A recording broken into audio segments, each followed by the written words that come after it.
Good day, ladies and gentlemen. We're glad you're watching. Thank you so much for making time to join us. This is Sound Candid Talk, open forum political discussion show, the show that gives you an opportunity to air what you feel and think about the latest development on our political front. Well, Moses Wetangula, the Speaker of the National Assembly, defies the court order and ends up repeating the offense by declaring Kenya Kwanza the majority party against the directive by the court, and this stirs up an uproar as Azimio members of parliament walk out on him. Well, this seems to be a forerunner of a long stretched tussle between these two forces, and I believe it is threatening the holding together of the so-called broad-based administration. Now, this seems to be the habit that our Kenyan environment is embracing, whereby we will comply with the law if it favors us, and we will defy it if it is not favoring us. A culture that seems to be so entrenched in the so-called leading or political class that is threatening the fabric of our society. When the law does not apply the same in different lives, what we have left is a danger to the coming generations. And listening to some of the argument by members of parliament who say that the majority and the minority keeps on shifting, and so the law cannot be cast in stone, and so everything must be reviewed according to the changes per time. You simply see that these are people who are committed to corruption, committed to being bought in order for them to, satisfy their ego and succeed in getting away with their wrongdoing. Well, we'll be looking into the critical aspect of this particular ruling by Wetangula. In my opinion, it did not need any ruling. The court order did not need any debate. The court order needed complying. So what Wetangula was required to do is to read the court order and then comply with it. Subjecting it to debate was an illegality, and also going to offer a ruling in the same breath of what the court order forbade, it is another contempt, and I believe the Azimio leadership will be headed to court and appeal, I think, on both ends. I don't know what's your take on the same, but to me, this is laying the bed for the end of the broad-based government, to be blunt about the whole thing. Now, as this continues, there is also another tussle. The Nairobi governorship race seems to be heating up, and ODM seems to be the favorite party in Nairobi, as great people are now, jostling for the ticket as early as now. We are 2.5 years to elections. That is, if the elections takes place in 2027. But there are strong contenders. There is, of course, Sakaja, the current governor. There is Babu Wino. There is a former governor, Kidero, and there is Tim Wanyonyi. All of them asking for that ticket. And I understand even Sifuna, the current senator, has indicated interest. And so it's a developing story that we will also need to dive into, even as we analyze, is Nairobi safe in whose hands? In my opinion, Sakaja has failed, and it should not be considered for anything. Left for me, Sakaja should leave as early as yesterday. We don't need such a young man who is a disappointment in shaping up Nairobi and making Nairobi work, as his slogan said. Well, as that goes down, Waititu, the former governor of Kiambu, waits for his final ruling tomorrow over the corruption accusation, and he's already found guilty, and so he's just waiting for how long he's going behind the bars as the ruling is delivered by daybreak. And this a little disturbing, or rather more disturbing, that even his wife, they are together in the same dog, in the same crime, in the same matter. Now that to me is heartbreaking, huh? That you know, kama mzee ni mwizi. No, it's not a laughing matter. Lakini, why should you carry your whole family into your stealing, whatever undertakings? I think we have fallen too far. If you want to steal for the family, steal for the family so that they arrest you for the family. We can donate you. But now you're carrying all of us with you to jail. So what was the purpose? Well, I'm not encouraging anybody to be a thief or to steal, but I think we need to be a little smart when we choose to be thieves. Well, I appreciate everybody who is joining from wherever you are. Please karibisha mtu ili tumakinike pamoja tunapoanza na uchambuzi wa makala ya leo, na kuomba tu tumia hiyo link nimeweka kwa comment section, kuja studio tukajadili masuala haya. Samahani tumekuja kuchelewa, lakini tutasema yale ambayo tunaweza kuyasema kisha tutangatuka. Namuona Dahi Abdi, karibu kwa show. Tuni Muhammad our PS, asante sana, karibu. Esther Stoll, welcome to the show. Good evening to you. Thank you so much. It's good morning in Nairobi. Let's go on, and as we engage, please karibisha mtu. The poll question, we are asking the same thing about Wetangula and his ruling. You give us your verdict. Do you think Speaker Wetangula was right to dismiss the court ruling on the majority party?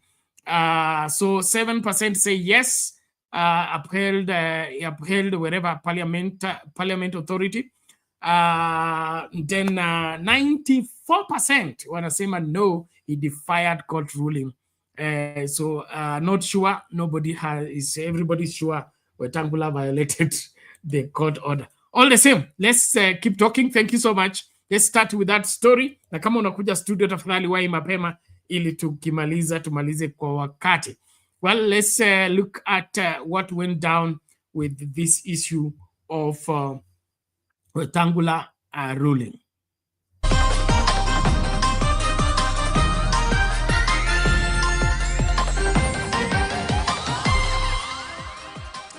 Well, this is News Hour. You are right on time. It's exactly 9 p.m. Let's start with that ruling of the Speaker of the National Assembly, Moses Wetangula, who has now, in a landmark ruling, stood by his determination that Kenya Kwanza is the majority in the August House. Wetangula has ruled in favor of his October 2022 determination that declared Kenya Kwanza as the substantive majority party, while Azimio coalition as a minority. Wetangula's ruling is a departure from a High Court finding last week that he had erred by declaring Kenya Kwanza as the majority side. The Speaker, in a much-awaited decision, asked his legal team to appeal to the High Court order. But as Jeff Kiri now reports, the Azimio La Umoja coalition has protested the directive, saying they will take further action against the ruling. Last week, the High Court issued a landmark ruling that overturned the leadership of the National Assembly. The court determined that Wetangula in his previous ruling made a mistake by declaring Kenya Kwanza is the majority party in the National Assembly. Order. Take your seats. It also said that the Speaker of the National Assembly cannot hold two positions, as Speaker and leader of a political party. But in a much-awaited verdict read in the August House this afternoon, Wetangula stood by his earlier determination and ruled that the status quo will remain. He affirmed that 165 MPs are affiliated to Kenya Kwanza coalition, compared to 154 of Azimio La Umoja. Arising from foregoing, the Kenya Kwanza coalition is the majority party, and the Azimio La Umoja One Kenya coalition party is the minority party in the House. According to information from the Registrar of Political Parties, Kenya Kwanza, as it stands now, consists of 8 political parties, among them UDA, ANC, Ford Kenya, among others. Azimio, on their part, also has 8 political parties, including ODM, Jubilee Party, Wiper Party, KANU and DAP Kenya. The Speaker, while recognizing the High Court order, said he had asked the legal team representing the National Assembly to move ahead and appeal the decision. The court ruling had threatened to paralyze operations of Parliament after ODM legislators announced they had taken over the majority side, pending the Speaker's ruling. Speaking after the ruling, Suba North MP Millie Odhiambo registered her dissatisfaction with the ruling. I want to indicate that as Azimio, we very respectfully disagree. When a strong man steps on your mother's pipe, you tell your mother to remove her pipe. That philosophy acted when my mother, in the generation of my mother. In my generation, if angamatek onyonokwesimeru, you point at the eyes. You point at the eyes of Ngamatek, respectfully. So, Mr. Speaker, I want to say that today, you are Ngamatek. Ngamatek is the strong man. You are stepping on my mother's toe. But I will respectfully tell you, Mr. Speaker, that I don't agree with you as a strong man, that you are stepping on my mother's toe. And as Azimio, we are going to take further action until you stop stepping on my mother's. When you obey the law, sometimes you may step on somebody. Sometimes you may not. But the law remains the law. And in the law we trust, in our constitution we trust. And with the Speaker's ruling, Azimio la Umoja coalition members who had occupied the majority side on the right side of the Speaker had no option but to retreat and cross over to their rightful place on the left.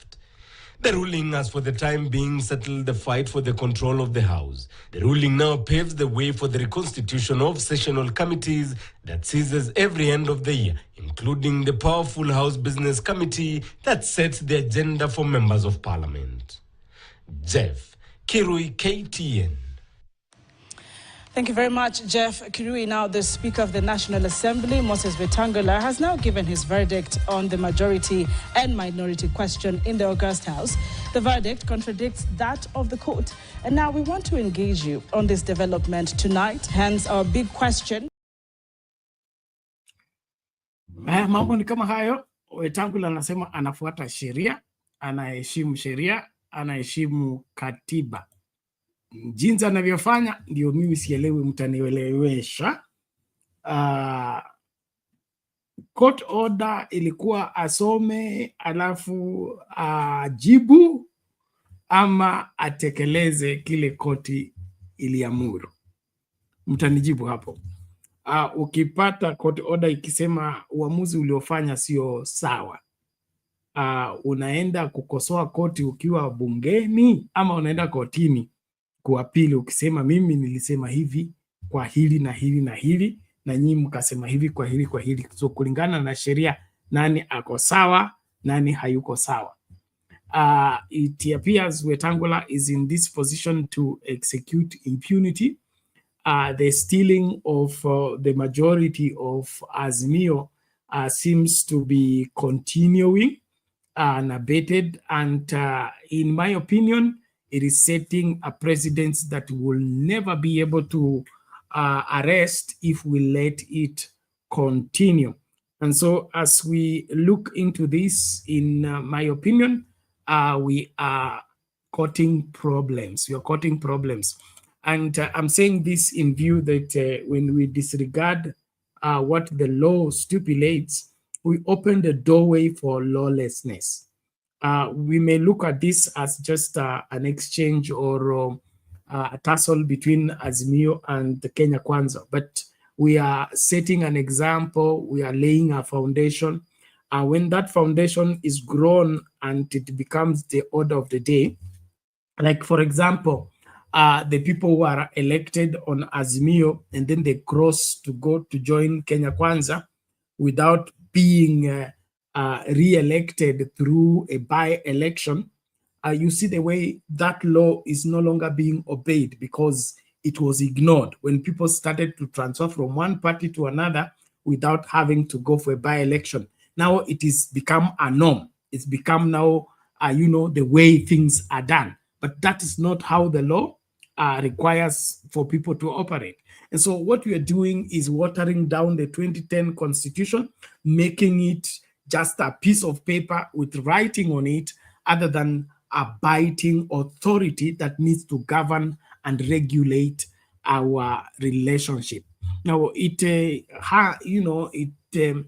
disturbs when the person presiding over this violation is a seasoned senior counsel and a lawyer of many years of practice. And probably that is why he's on that seat, so that they can be twisting things around and get away with impunity.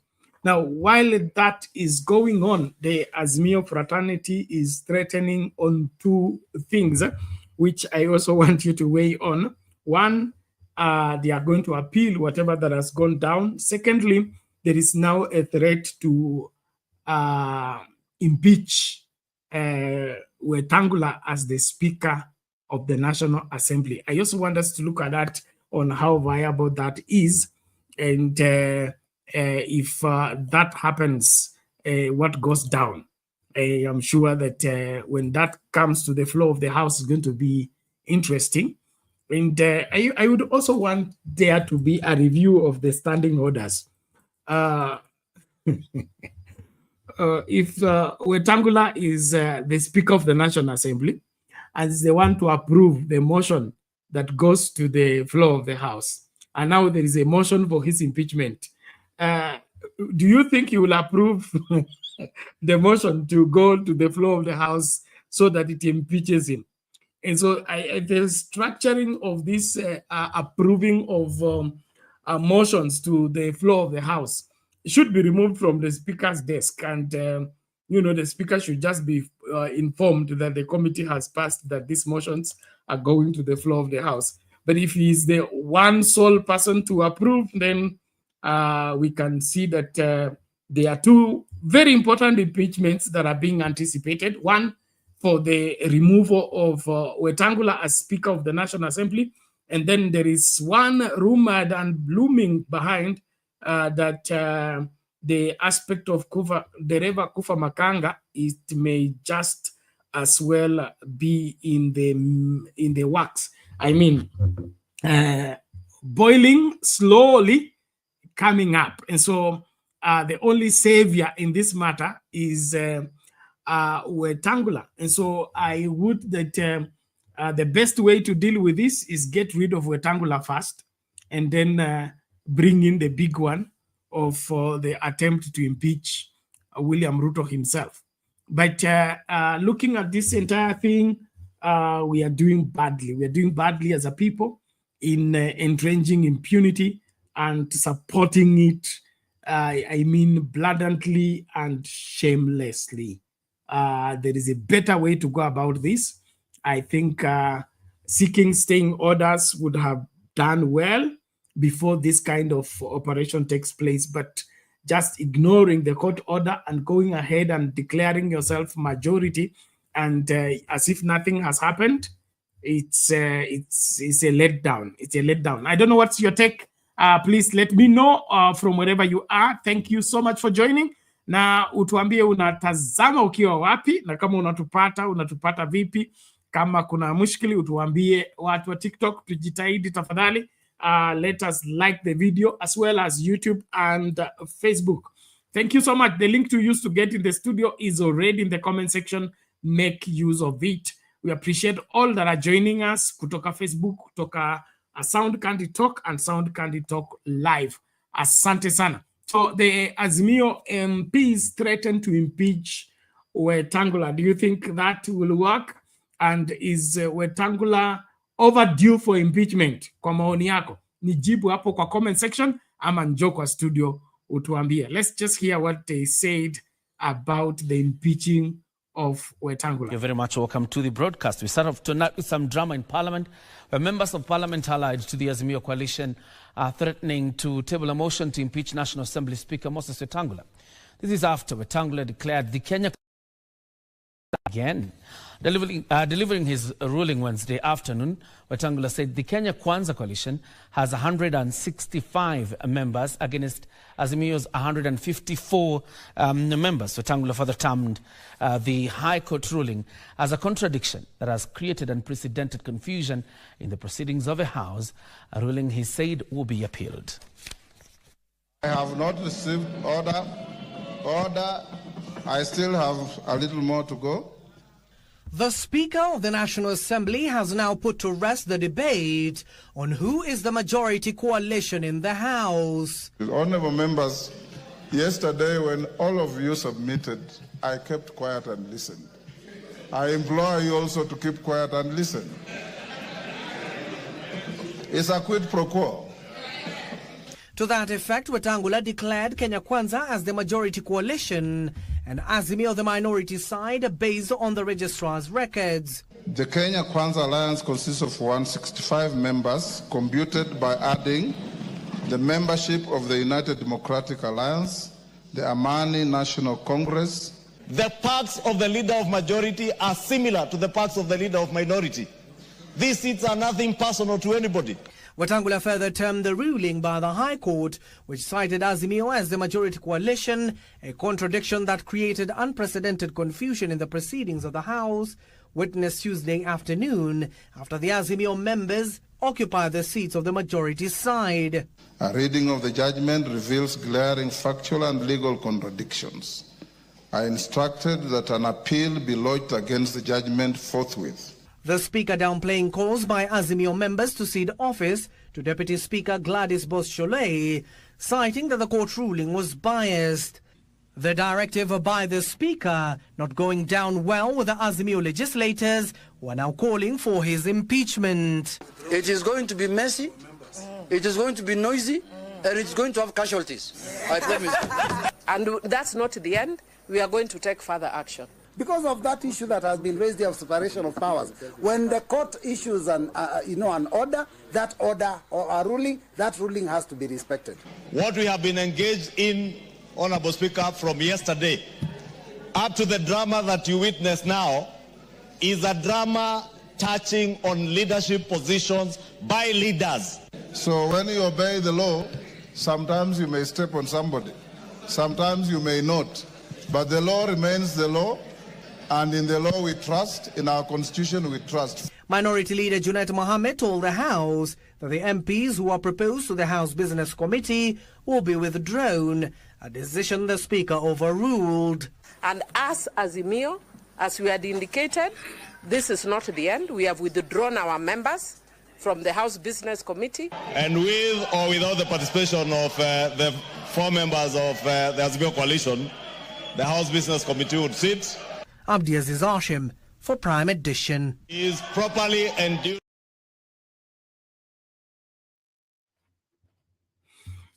Okay, mambo ni kama hayo. Wetangula siku zake zinahesabika kutokana na uamuzi wake. And it's also interesting that Wetangula is the man in question. Wetangula is the defender. Wetangula is the judge. Wetangula is the ruler. Wetangula is the decision maker. All this doesn't smell good, and it doesn't look as if is doing what he's required to do. When you are the man in question, I think it would have been better that the deputy speaker preside over this matter and give the views. But how can Wetangula be the accused? Wetangula be the respondent, Wetangula be the plaintiff, Wetangula be the judge, Wetangula be the one to give direction. All this doesn't look good, even in the natural law. And if this is how we're going to go forward, then tunajua kwamba hapa kitanuka. Well, ladies and gentlemen, as we continue, please be on the forefront to invite somebody. Tuangalie maswala haya kwa kina. Kwangu hapa ni game tu inachezwa, na hii game inachezwa ili kulinda uovu ambao unaendelea kutekelezwa kwa nchi hii kwa njia ya kufanya nini? Ya kuhalalisha maovu na kufanya yale ambayo yamekwenda kinyume na sheria yaendelee kutawala kinyume na sheria, na kinyume na matakwa ya Wakenya. And this is not right at all. I don't support it one bit, and it is not the way to go. If we are really after this country and we want the best for this country, I believe we must, as a people, uphold the rule of law, respect the rule of law, not just pretend that we are following the law or obeying the law. When Wetangula says, when you obey the law, you will step on other people's toes, what does he mean? How has he obeyed the law? When the court order said his ruling was wrong, and he has not appealed, is yet to appeal. He has not obtained stay orders of that particular order from the court. Then he goes ahead and repeats the same thing that the court said is wrong. And to me, he's only, proving that he is given to impunity, and impunity he will practice to his far end.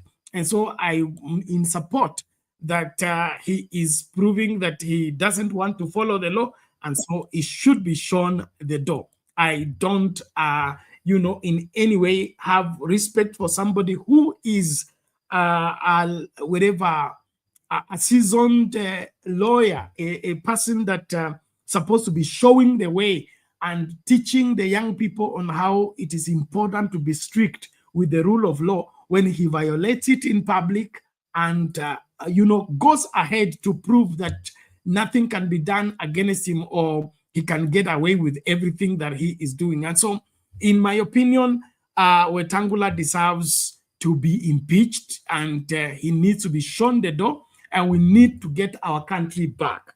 And so, as we engage, I would that we change our thinking. There is that aspect of us defending evil, defending violation of the law, defending the sidelining of the law. If there is anything we must succeed with as Kenyans, is we must resist this. This is where politicians use to take advantage of us by, getting away with violation of the law, stealing the victory that Kenyans have expressed themselves with, and then they want to be clubbed for the same. And so as we continue with the conversation, please don't support violation of the law. Wetangula and team belong behind bars for violation of a court order, because he is responding to the court order from Parliament, not from the court. He has not obtained stay orders from the order.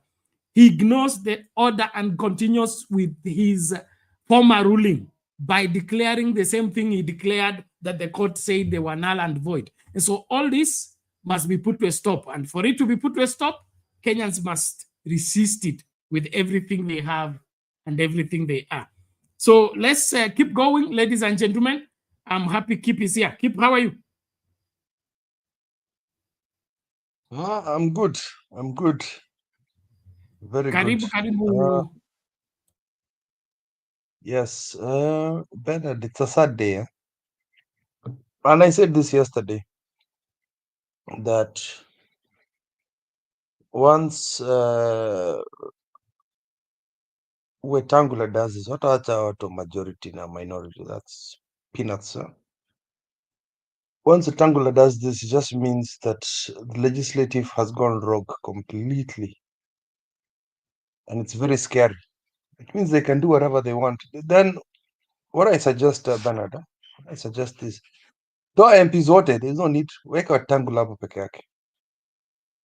Ruto, just do that.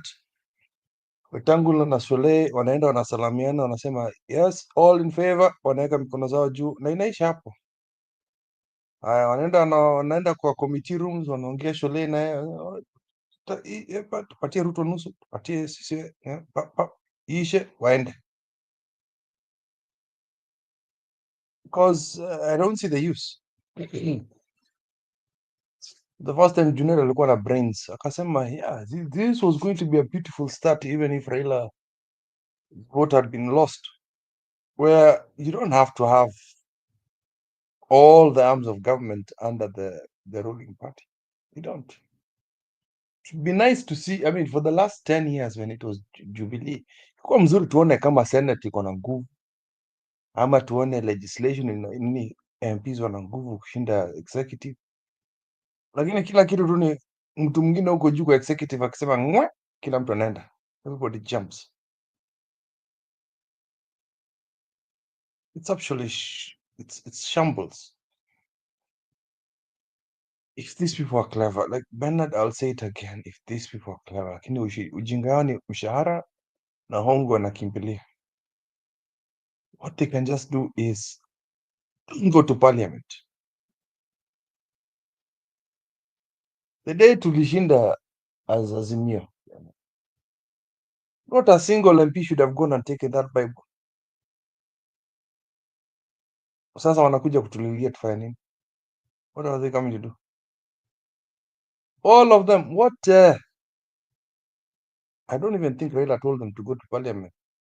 Sababu wanasemanga oh, baba akisema left. Ile siku tuliibia kura, hao walikimbia tu kwa constituency zao, wakimbia nini. I saw none of them in Bomas. Na tu mimi wewe and a few former and current Azimio people were sweating here on TV. Like, where are they? Now the time for shining ni hapa sahi. None of them should climb into those buildings, into those positions. Niambie ushindi gani wamekuwa nao as Azimio? Don't tell me minority majority. Kuna yote imekuwa ya Ruto. Na tunaona kuna Wamunyoro Express. Can you go talk? You don't even have to go to Wamunyoro. Speak to some of those UDA people that feel like mlima iliguzwa, mkae hivi na Azimio kawaida. Enda ongea na watu wa ANC. Because those MPs of ANC don't believe they should be in UAD. I think Junet can gather 2/3. Ama ninasema uongo? Hiyo namba inatosha, but we must have a stronger reason than that, because you know what happens when political parties come together, we split it by going tribal. Don't give me none of that. Unaenda kuja kukimbilia wananchi tufanye nini? What do you want us to do? Tukienda streets unatulinga. You kill us. What do you want us to do? Si mmechoka na hii mtu yenu hii. Let us start with Wetangula, hata achana na Ruto kama mnaogopa Ruto. Toa Shule, toa watu, watoe. First of all, there is one big grounds to remove Kingi and Wetangula. Very easy. They have been breaking the law for the last 2 years. Just start one ground. That they are heads of parties and they are biased. Watolewe wote. Very easy. Ama ni ngumu. Second way is by virtue of not respecting the law. So if they continue, I'll tell you, Parliament is dead, completely dead. Let's know it's dead if they continue doing that. As for the second part of it, Nairobi government, nilikwambia jana mimi ni team Wanyonyi tu. Live. Nilikwambia jana. I already said it. So there's no more to add there. Kama mlikuwa mnataka kupatia mzee pesa, hiyo ni shida zako. Nani? My fellow Kalenjin, anaitwaje? I'm talking Dimple. Yeah, my colleague. Yeah, ndio. Kama unatapatia Raila pesa ya bure ni shida zako. I don't think any Kenyan wants them. You've seen the attitude. Hakuna Mkenya anamtaka Sakaja.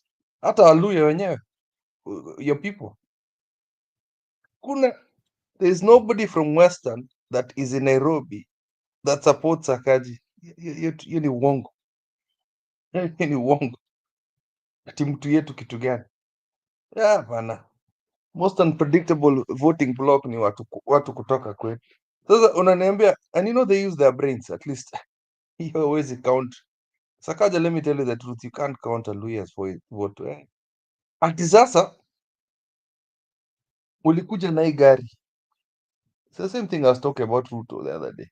Ulikuja na hii gari na hiyo ndio base yako, ukapata kura. Sasa unakuja kwa bibia wenyewe, kwa nyumba yenyewe, ati sasa unataka hiyo ni mchinga sana.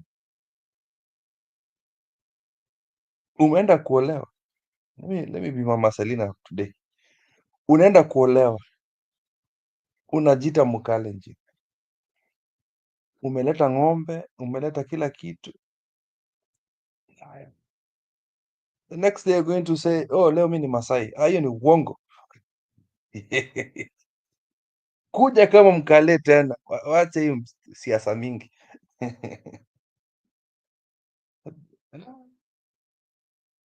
Okay, that's it. Mama Goma buta kwake. Sasa unajua kama mistari ya Kikale imekataa, una switch kwa Kiluya, unaanza kutumia proverbs. Kiluya kama kama proverbs za Kikale aziingize mtu box, una switch, unaanza kutumia za Kiluya. Nipendeko tu mimi. Alijaribu kwa kinatuni huko. Alijaribu kuongea kwa kinatuni huko, akafukuzwa. Kuzwa na watoto wa Isiola huko. Enda tu. Alijaribu huko kwa kina Bernard. Hata sijui kama alitaja mabarabara kama kwa kinatuni. No, unajua kwetu barabara na tena pronunciation ya barabara zetu sio rahisi. Ukisema mshikomo jabaho utajiuma.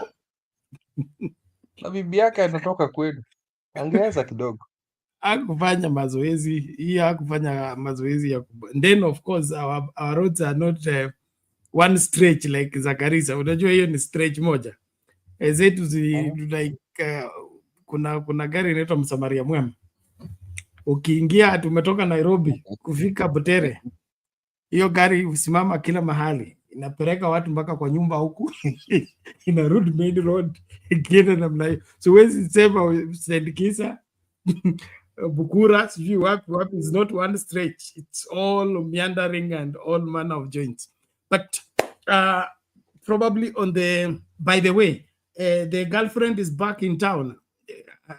It's not official.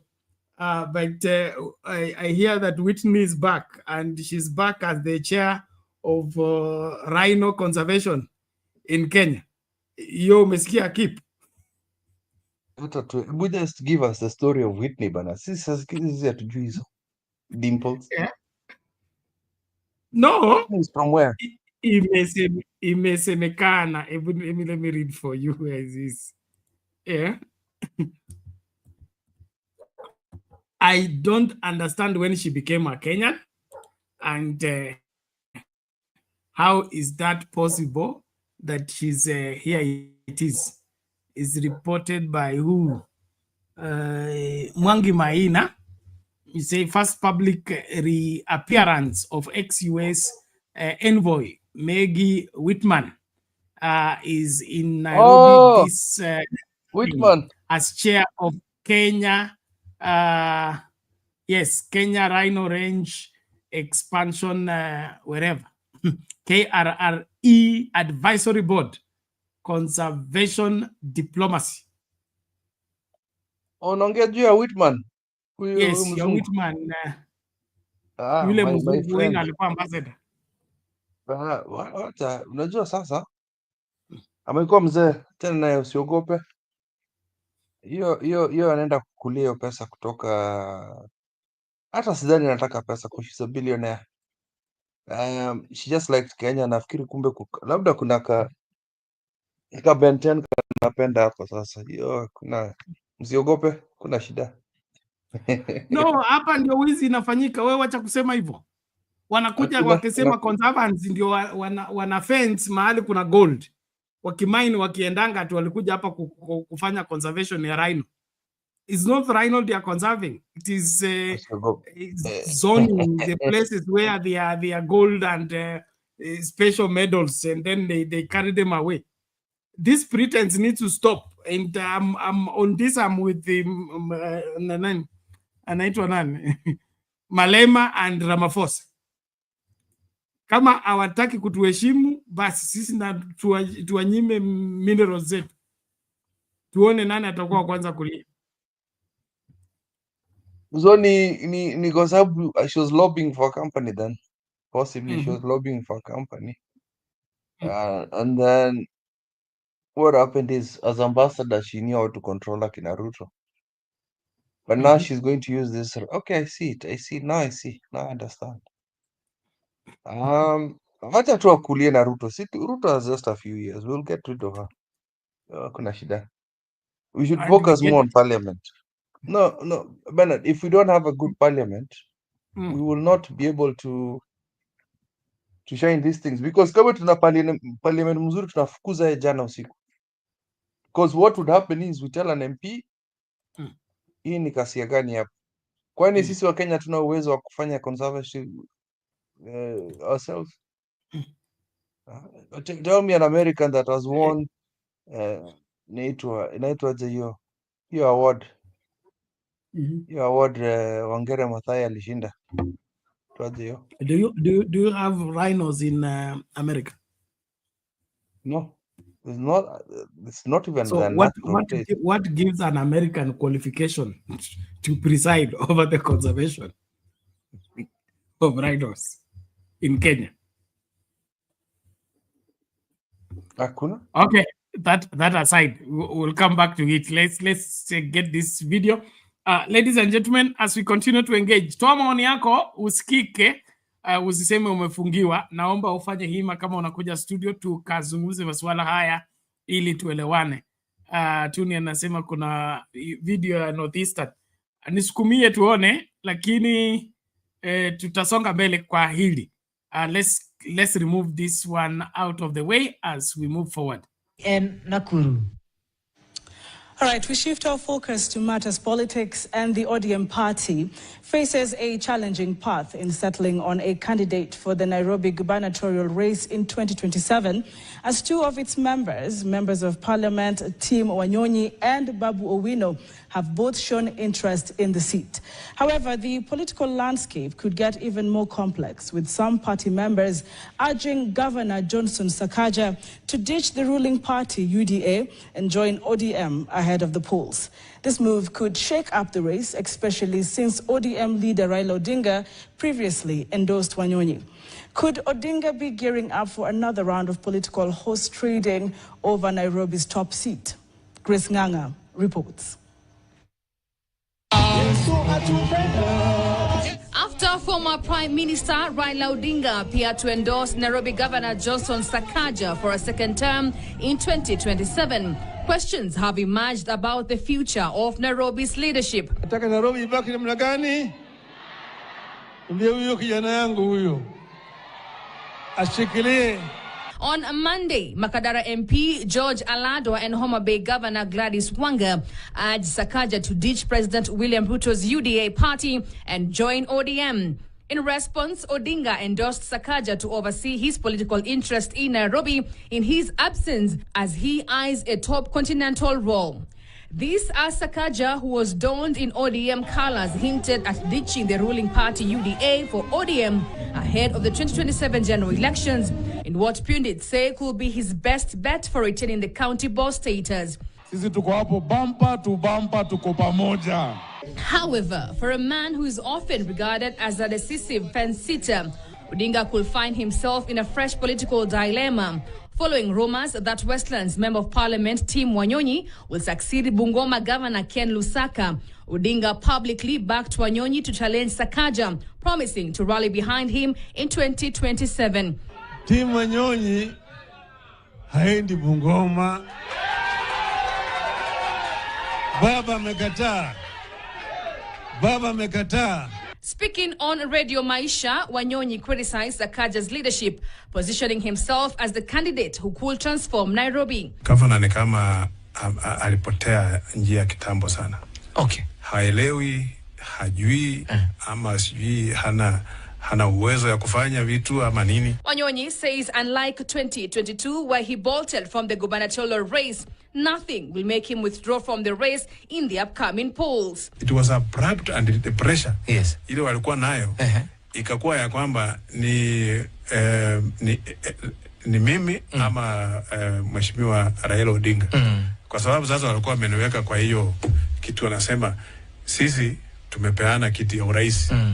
Na tunaomba tu hii kiti ndogo ya Nairobi. Na kuleta mtu mwenye hata hajakuwa katika msururu wa siasa. Ilikuwa makosa kubwa. Alikufanyia makosa kubwa. Huyo jamaa alikuja akachanganyikiwa. Na huyu governor wa sasa, Governor Joseph Sakaja was a beneficiary of my being removed. Meanwhile, Embakasi East Member of Parliament, a loyal Odinga supporter and vocal critique of Sakaja, has also shown interest in the governor's seat. Odinga's apparent support for Sakaja prompted his son, Raila Odinga Jr., to sympathize with Babu, urging him to stay calm through a post on his official X account saying, and I quote, "Enyewe, His Excellency Baba Owino, bro, relax. I'm with you." End of quote. However, with 2 years to go before the next elections, only time will reveal how this political equation will unfold.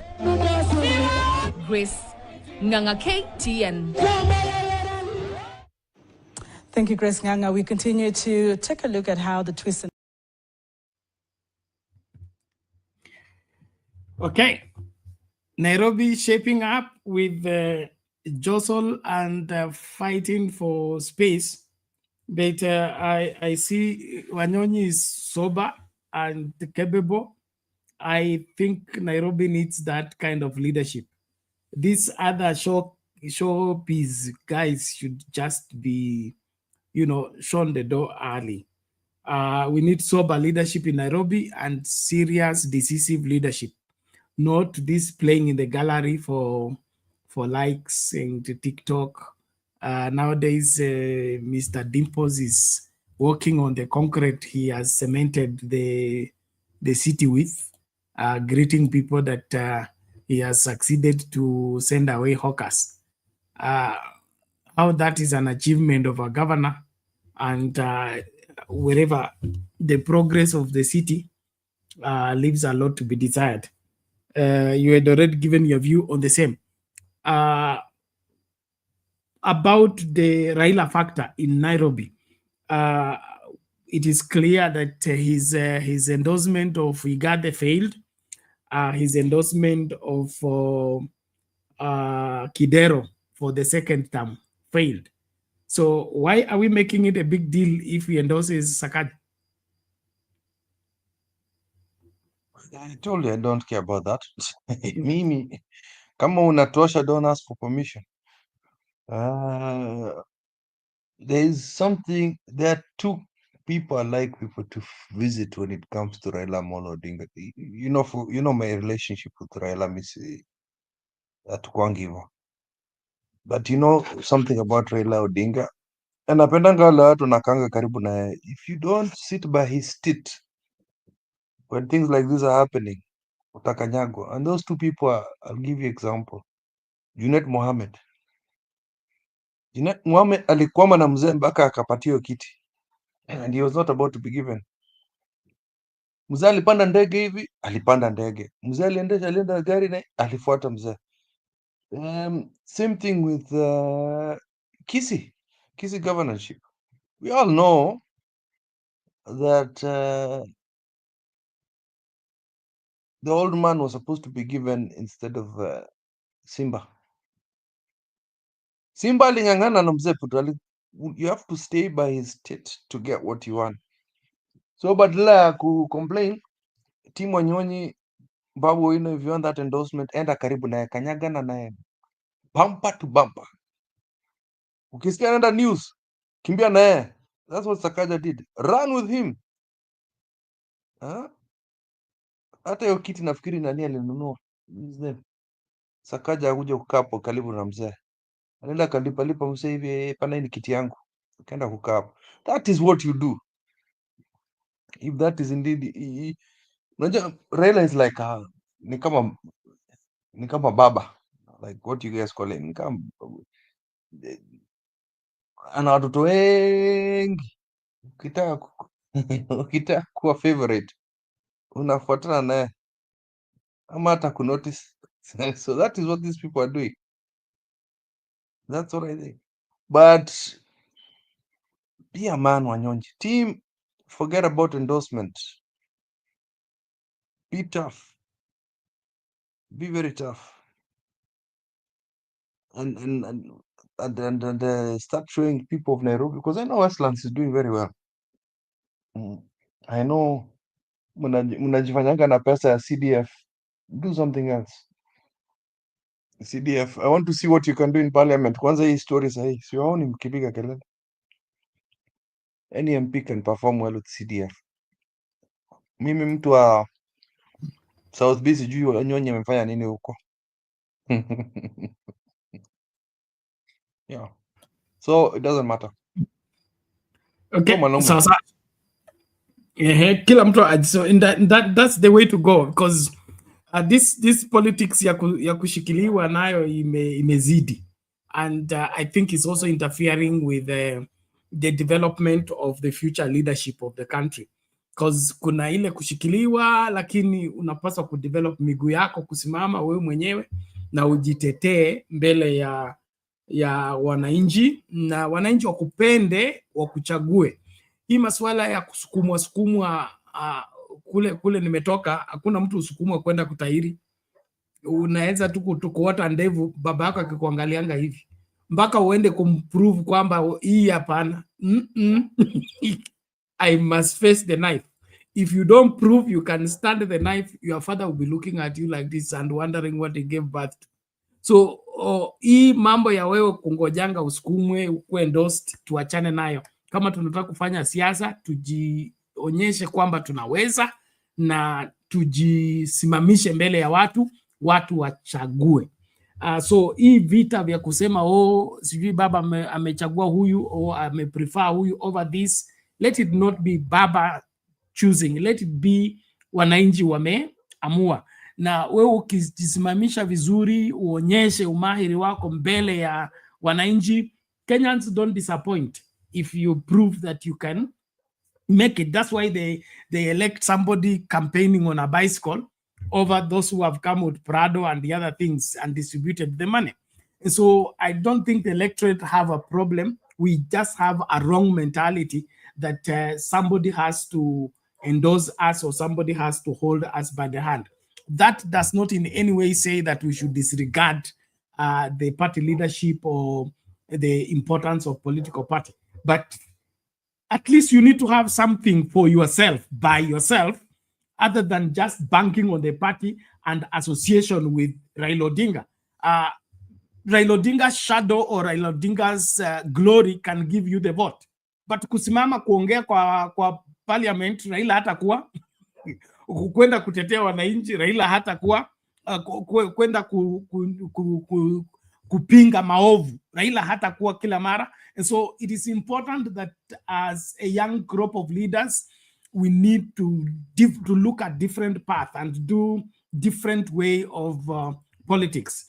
On the other hand, the issue of Babu Owino, I think Babu Owino is making a mistake by offering himself to inherit Baba.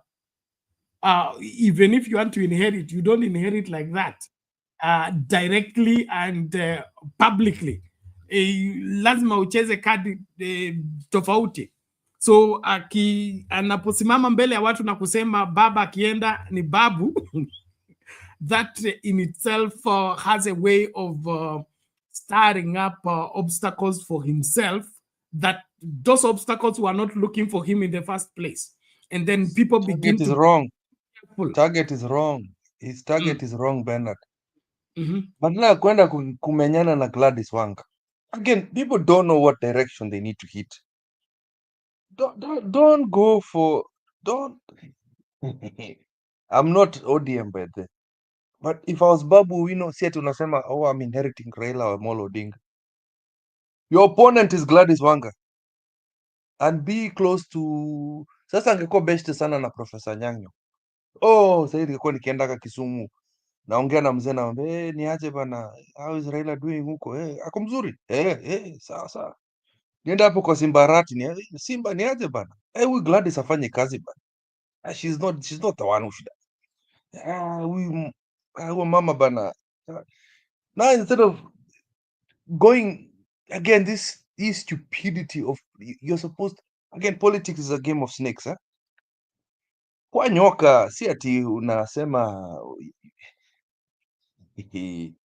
Have you ever seen anybody go for the presiding opponent? I've never heard Hillary Clinton running all the Democratic people wakuendea sijui kuongea na Obama, sijui kuambia Obama I'm next. Obama alinyamaza, alinyamaza on the side, and then later on is when he endorsed Hillary Clinton or Biden at that time. So tuache ujinga. Babu, don't talk out loud like that. Nobody ever had Gladys Wanga was in contest for that chair, or the other person, or Nani being the leader, temporary leader. Anyang' Nyong'o, no. Go stay close to leadership. Sema nataka kwenda kwa mkutano na hao. Unaenda kwa Anyang' Nyong'o, unasema mzee nakuja kunywa chai na wewe, nakuja kukuvisit. Uleta zawadi kutoka, unajua wazee wanapenda gifts. Unajua anasema nimekuja na maziwa kutoka Nairobi. Those are things you do. Politics is very strange, eh? And it's done also here. Tim Wanyonyi, don't be a nice guy. This Mr. Nice Guy stuff, kuwa kama ndugu yako. Unaona vile Wetangula anacheza? Be like your brother. I know you're a gentleman, but Nairobi politics, again, these two characters need to know that Nairobi politics is not like the rest of the country. We are very metropolitan. We had ODM, we had Jubilee, now we have UDA. Then we will have someone else next time. Hakuna governor na last huko. Hata Sakaja nafikiri atapata 2 terms. Tell me, kuna it's very hard to cheat in Nairobi. If Sifuna was that confident, he ingeibiwa na UDA. That is how crazy it is for Nairobi. So if Babu thinks I'm a torture, don't wait to be endorsed. If you can confirm that ODM is going to take Sakaja, then leave the party. Si ngumu. It's not hard. Kuna shida. Just a moment. Don't you think it's there is that aspect of sense of entitlement? The party owes me so much. Baba owes me so much. Why is he going with so and so when I have always been around? That mentality, is it one is misleading, and 2, it will land you in a place where you will not be able to do what you are required to do. Who is he? First of all, who's Babu? People who are outside ODM don't know who he is. Let's just be frank. They don't know who he is. Like, first of all, guys who are in Jubilee or UDA will just know this was a rowdy student leader that shot somebody in a dance floor. That's how they see him. You know, you have to have the lens outside your own party. Why do you think I picked what's his name? Tim Wanyonyi? I see a mature man. Do not see any issues with him. He stepped aside, but I know this time, ametosha bei. And who says Raila always makes up his mind? Let's just be frank. This man changes his mind every day. So leo atasema Sakaja, kesho asema najua tulifanya halo alafu Sakaja atategwa. So again, don't think even Raila's word is final. Utachezwa nyara hapo Sakaja, you know who Raila is. Utakuja kugundua. So these people, rather than talk about it in public, wangeenda kupembeleza msee. Sasa ulinifanyia nini baba?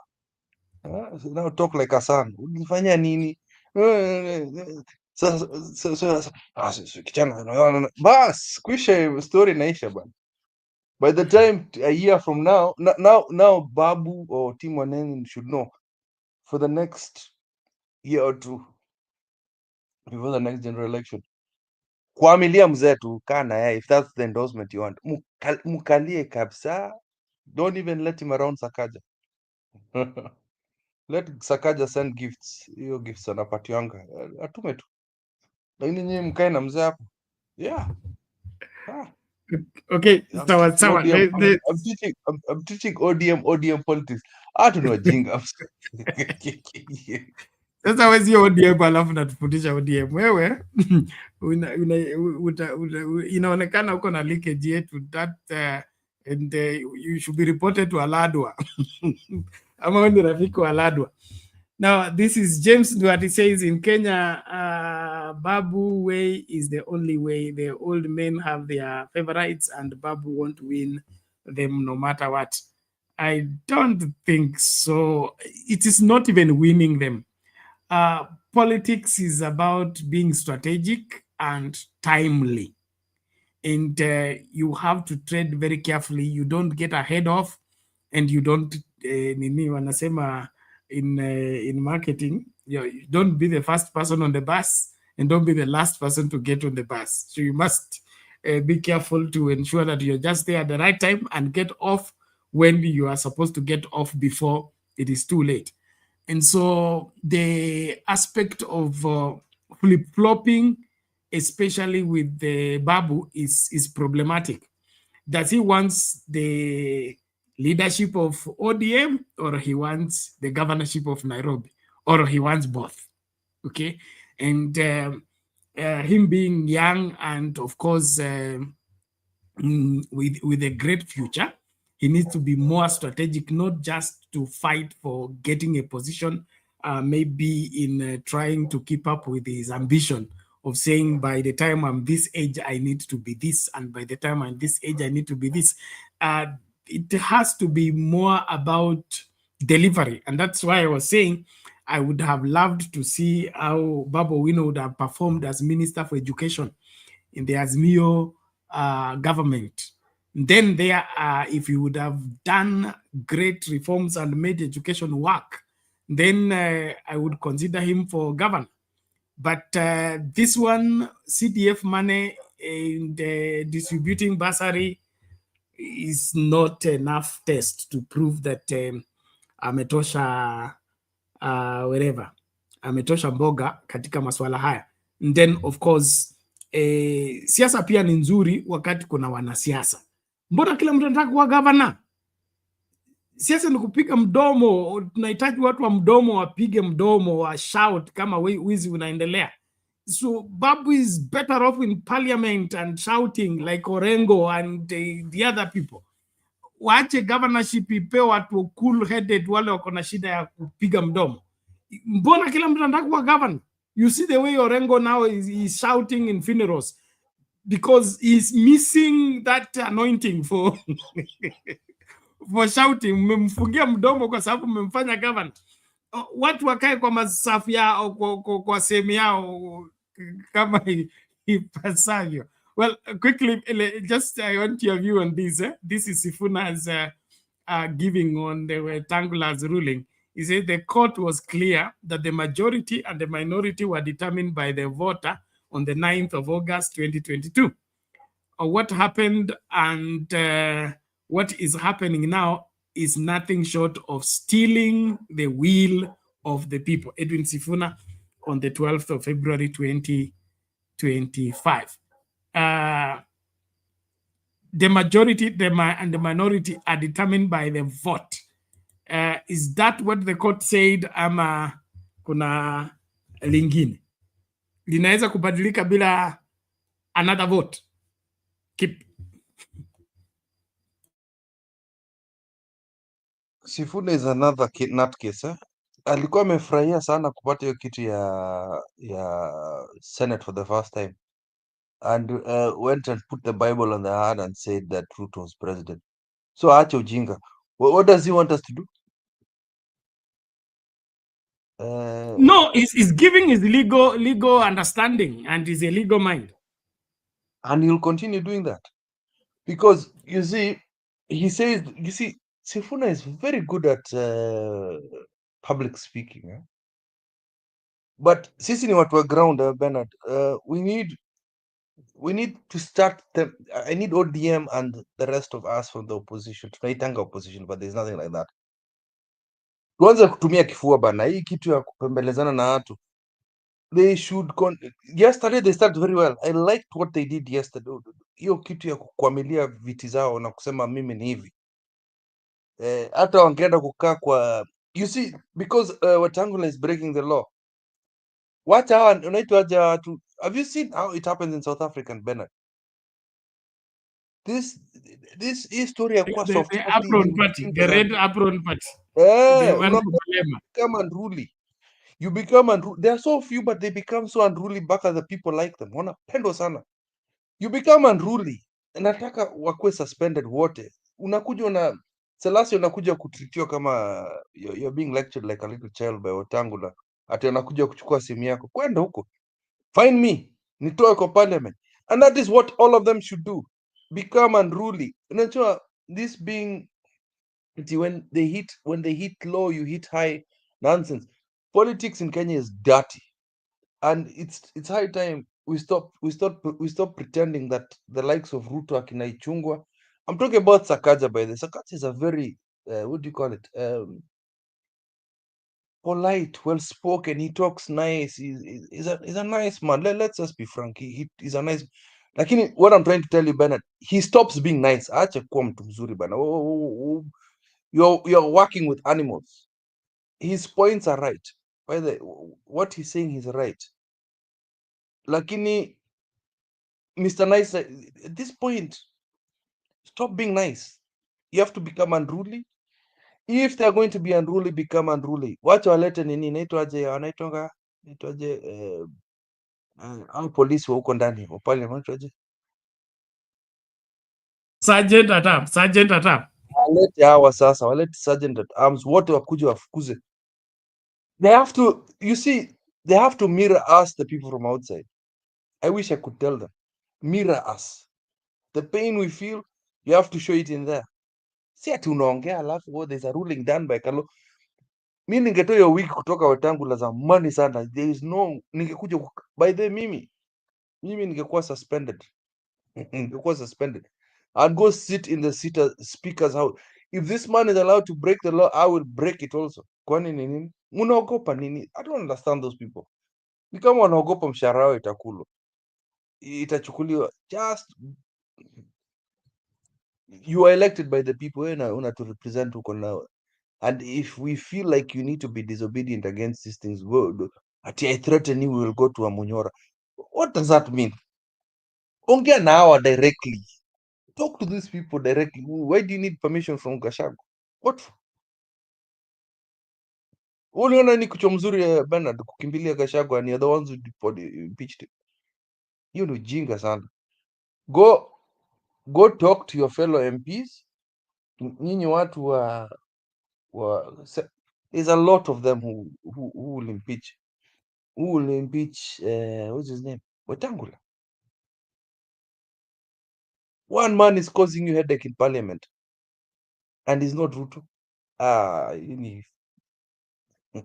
Kwanza Senate yenu ni direct. Yenu ni direct sana. You have more. You have more chances in Senate to remove Kingi. Show the smaller house what you can do. Kini mnaogopa. If you know someone was bribed, enda shout and scream. Shout and scream. You say, Senator for Ajir, watu wako nataka kutoa huyu. Shout them by the names. Sakaja, say, this senator needs to help me remove Kingi. Enda kwa villages huko uambie watu wa nini. If you MPs from the same region. Unasema, this MP ameleta shida bana, hatuwezi toa. Kwani kazi yao ni nini? You should go around and start snitching on your fellow MPs. Hii mchezo tuache.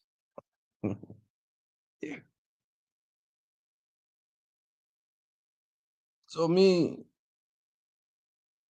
Sakaja acha mchezo bana. He needs to kaka kimwanaume bana. I don't understand why you're waiting for permission from us the people. We want them out. Help us. Na kitu ingine Bernard, wamepiga kelele hizi vitu zote na IEBC bado inalala tu for 2.5 years. We have no IEBC. Most useless bunch of politicians I've ever seen in Kenya. They're the worst. The best. I remember the MPs during Moi period, na wale walikuwa during Moi Kibaki period. Those were the best MPs. Let's just be frank. Hata wale wa one party. Imagine you're in parliament and you disagree and you're in one party. Alafu hao Kenya tunakwanga na ujinga. Just look at your predecessors. How they were all in KANU, yet in parliament you would watch them argue. And in one party, mko kwa nyumba moja lakini mna argue. And you vote against your own party.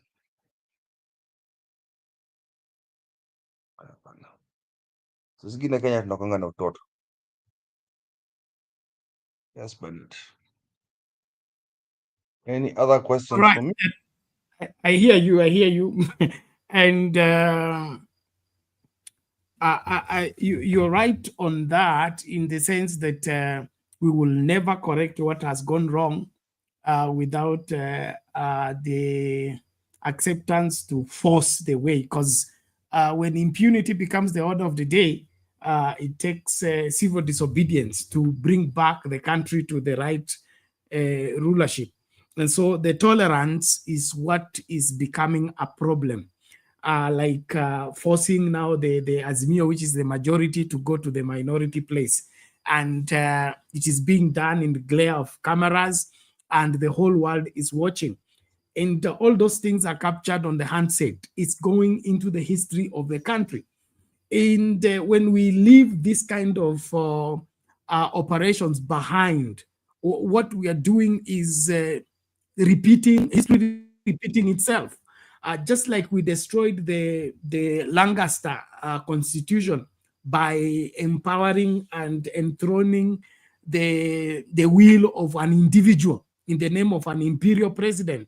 We are repeating the same thing today, that a court has given a ruling, and then Wetangula is given instructions from State House, and Wetangula carries out instructions from State House, and members of parliament accept it and lie low like envelopes. So we as a people, we need to begin to see this as a recipe for problems in the future, and we should stand in the way and vehemently stop it. And if our members of parliament have been bought already, like you're saying that they are ODM members of parliament or opposition members of parliament who are voting in favor of Ruto and his suggestion. That's where our dilemma lies, that Ruto's politics are such that he buys members of parliament in ODM stronghold or in opposition stronghold, sponsors them into their campaign. They win the election on the ODM ticket, but they are Ruto's members of parliament. They are actually UDA sponsored, but carrying ODM t-shirts and ODM wherever seats. And so this aspect that you owe your loyalty to Ruto because he sponsored your campaign behind the scenes, but in the front office, you are appearing in wherever orange turban and orange scarf and all that. And so this aspect of having people who are not sincere, not forthright, not true to themselves. The hypocrisy is just too much. And for that, it becomes very difficult to know who is who. Unaweza kuwa unaenda ati unaambia nani huyu Jalan, okay? Kwamba hii mambo huyu mtu anasema ni mbaya sana. Huyu Ruto anafanya mambo mabaya. But the sponsor of Jalango is who? Is Ruto. You go to Jichopevu, unamwambia hii Ruto anafanya ni mbaya, lakini afai kabisa. But the sponsor of Jichopevu to go to parliament is the same Ruto. So this aspect of twisting the parliament even before people are sworn into office, needs also to be addressed. And it can only be addressed by this moving away from money-oriented campaigns and money-oriented election process to value-oriented election process, where we consider people for their value, for their values, for their character, and not how much they can give us and how much they can throw around. If we don't walk away from that, we can't have a parliament that we can call our own. Like this one, we can't own it. The people there, in fact, wengine wakiongea, you get embarrassed. If you are watching whatever the proceedings with a foreigner, you want to deny. Unaanza kusema hiyo ni parliament ya Uganda, si ya Kenya, because of the level of incompetence that is displayed, outright lies that are clear. At the only person who can declare majority or minority is you, Mr. Speaker. Where is that in the law? There we go.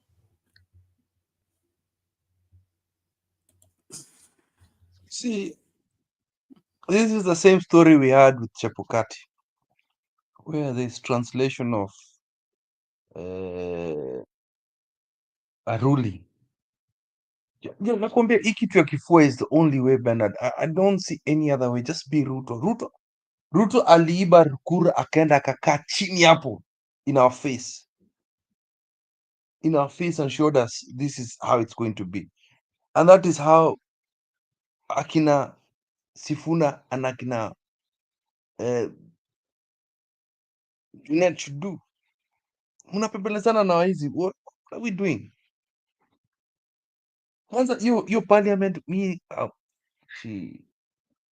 ati you're being in the call, mnanyamaza, ati you walk out my foot. Don't walk out. You need to be kicked out. You've seen it in South Africa. They're actually kicked out. They are kicked out, and then you come back, wanarudi tena na wanapiga kelele until they're hard. It is their right. It is their right to do that. Oh, my learned friend, that's nonsense. Fight for our rights. Tumewatuma huko mutusaidie. Naogopa Wetangula. Who is Wetangula? I would arrest him. Kwanza nikafanya citizen arrest hapo parliament, mimi mwenyewe citizen arrest, nini wenda kotini. You are breaking the law. Kama polisi hawezi kuja hapa, mimi mwenyewe kama MP nikaenda arrest Mr. Wetangula under arrest for breaking the law. Unaogopa? What is he? Atakufanyia nini? You're walking out, then you come to the media. What are you telling us as the people to do? Mnataka sisi wananchi tukuje tena tushutio huko parliament? Last time we just watched us get shot there. Wacheni ujinga.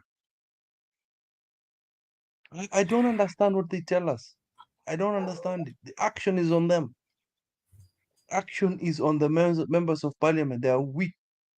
This bunch of parliamentarians, all of them are weak. Hata afadhali tungekuwa na ka Orengo hapo. Orengo angetengeneza vizuri. So let's hear what Babu Widow said on KJL, what JKM. Kuja kulia ninyi msikie video yake alafu turudi. Ladies and gentlemen, time is running. If you're coming to the studio, please come. And of course, thank you for those who are commenting and giving their views. But I believe our politics needs to shape up on the aspect of us being serious about the rule of law. This playing in the gallery is not helping. And this populist approach towards dealing with issues is not helping anything. And that is why we must get rid of everyone who is compromising the rule of law in favor of lawlessness and misbehavior. We deserve better as Kenyans, and we have enough people that can provide proper leadership, not this nonsense we are being treated to by them embarrassing ourselves by displaying our ignorance in public. Let's hear this. Stealing, what goes through your mind? And when you see other leaders stealing the funds, stealing CDF, stealing, what goes through your mind? And we know it's being embezzled. We know it's being, Jeff, I've told you clearly. The other day, the Auditor General released their report, and it was equally clearing me. Angela was not part of that report. Auditor General from the government, and you know very well that I'm an opposition member of parliament. You are. They cleared Embakasi East, and they said that Embakasi East is very clean in terms of management of funds in Embakasi. However, there are those leaders who feel that they should eat that money. They should steal, pilfer, defraud that money. Such leaders, Jeff, they will not end up well. Such leaders will be punished by God. Such leaders will never be leaders again, because they are not leaders, they are dealers. Those are leaders without visions. Those are leaders with missions. Mission to destroy the lives of the constituents who trusted them. And I tell them today, from the gubernatorial, from the presidency to gubernatorial, all the way to MCA, that if you are entrusted to work for your people, work for them. Do not steal from them. Because in the long run, I started by telling you that God will punish you. And I mentioned the kings who were punished because they never obeyed God. You're very religious, aren't you? I am, Jeff, because where I am, way from Nyalenda slums, way from the village to Nyalenda slums to here, and it is by the grace of God. And other things ahead? Other things will be automatic, Jeff, because God is the one who is going to put me in those other things. Na watu wa dimples watafanyaje? Dimples shall compete with brains. I'll get to that after the break. I have to ask you about your ambitions, because you have everyone keeps talking about Babu as governor. You're going to run in 27 or whatever it is. I know you're going to do that. And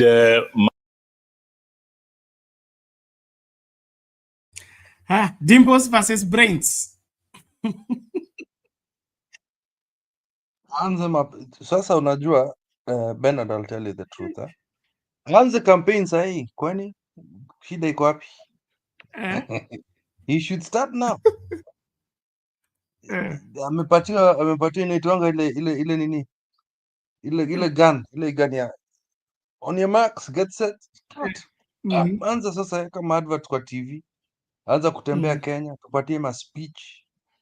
Anza kuweka mashimo kwa leadership. Anza kutupa matope. You know, that is the problem with him. Instead of saying, oh, Raila alifanya hivi, oh, nini, mention him by name. Sakaja wapi pesa? Sakaja, what happened here? Sakaja, what is this? Sakaja, ile degree yako iko wapi? Hebu tuoneshe.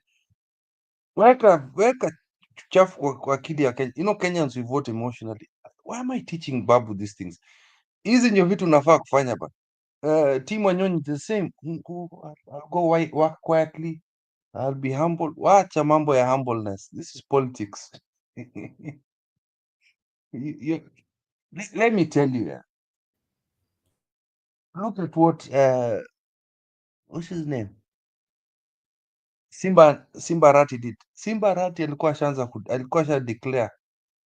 Baka akakojolea hapo hiyo kiti ya Kisii. Sema hii ni yangu. Alianza kucampaign before even Raila. And we already knew what seat he was eyeing for. All of us as Kenyans knew it. Na alitembea kila mahali akiambia watu, I'm the next governor of Nairobi. I'm the next governor of Kisii. Babu do the same.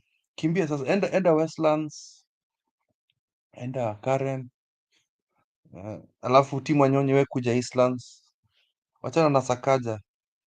Endelee tu kutupatia concrete na kupatia rich people. You know Sakaja owns he's building his own Nyayo estate hapo juu. Kuna magorova anajenga. Did you know that? He's got blocks. And we need to expose that. Those are the things they need to expose. Oh, but politically we are friends. Again, ujinga ingine. Did you hear anything about Sakaja there in that speech in JKL? Hakuna hata speech moja ya JKL aliongea hapo. Ilikuwa tu name it by name. Sema, point. What do you think, Bernard? Yeah, in fact, the issue of exposing Sakaja, Babu had started very well. He is the one who exposed those houses that Sakaja is building for himself. He collects the taxes in Nairobi and uses them to build for himself those estates.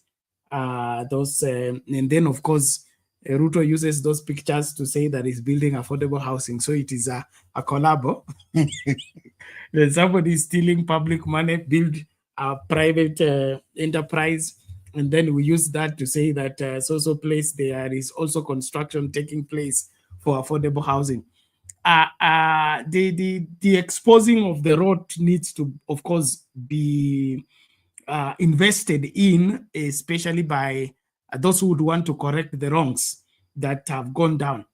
And of course, displaying leadership also requires that you not only tell us what so and so is not doing, but tell us also what you are doing and what you can do. One of the things that go wrong with our politics is when we stretch the aspect of running down one person until we end up choosing the wrong person. Like Ruto invested in how Uhuru was incompetent, Uhuru alikuwa mlevi, anavuta bangi, yeye ndo anaongoza serikali, hii mambo yote inaendelea ni mimi, hakuna kitu huyu mtu anafanyanga. He did that for 5 years, and every Kenyan believed that the person holding the government and holding Kenya is William Ruto. What happened? 2 years, Ruto has proven that Uhuru was competent. Uhuru was actually working. Alikuwa mlevi lakini mlevi mjanja.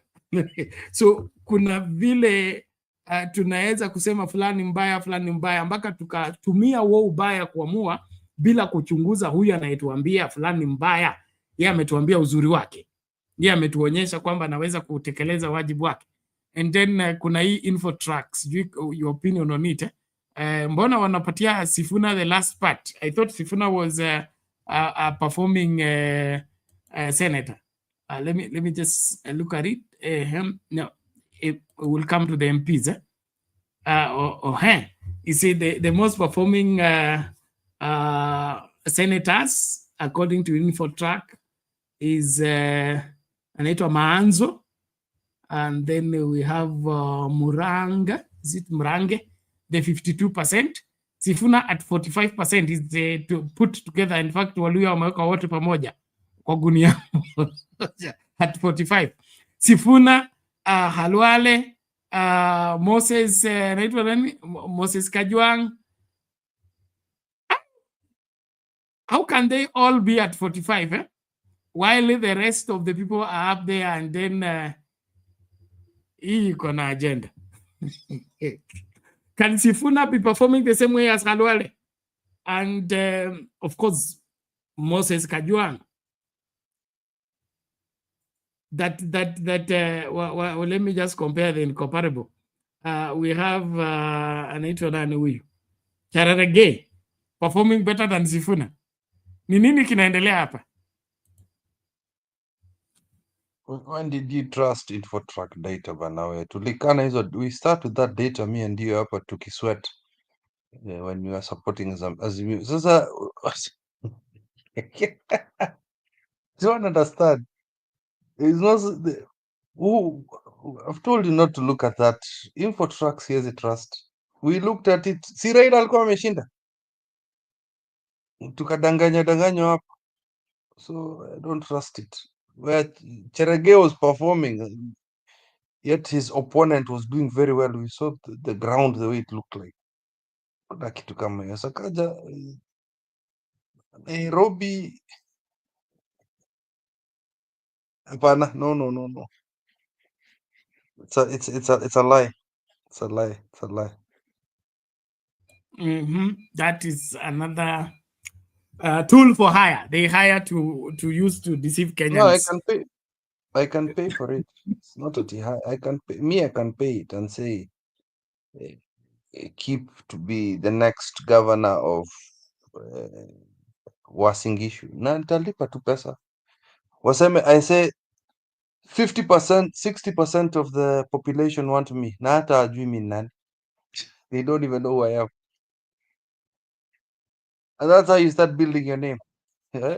Oh, ule. Then people pretend they know me.